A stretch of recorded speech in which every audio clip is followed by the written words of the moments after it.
Guys, lulutuin ko na yung alugbati or water spinach na kinuha ko, hinarvest ko kanina. So, ayan, lagyan ko ng kalabasa, tsaka munggo. Munggo, ano, ito. Malapat kasi ito eh. Siguro pwede ikat. Ang lapat oh. Cut ko siguro A4 lang. Lagay ko na yung munggo. Yeah. Oops. Yeah. Lagay ko na pala yung bati.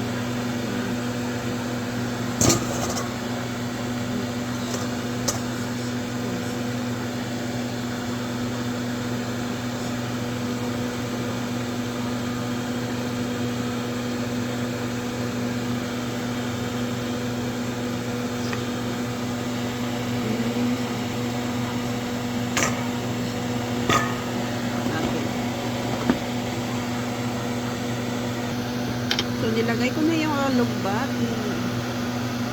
Ayan. Let's simmer 3 minutes. Luto na yan. Okay.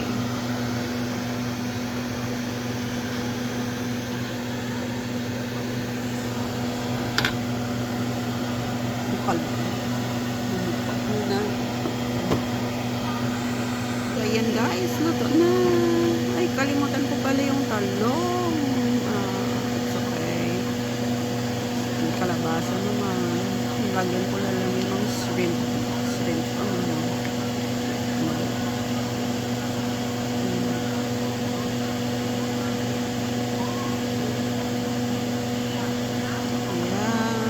Okay na po. Tikman natin na.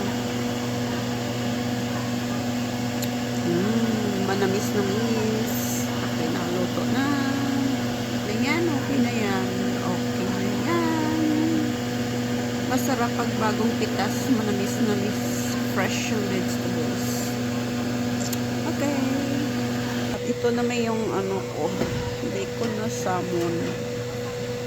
Kunin ko, ilagay ko dito. Ayan. Oops. Ayan.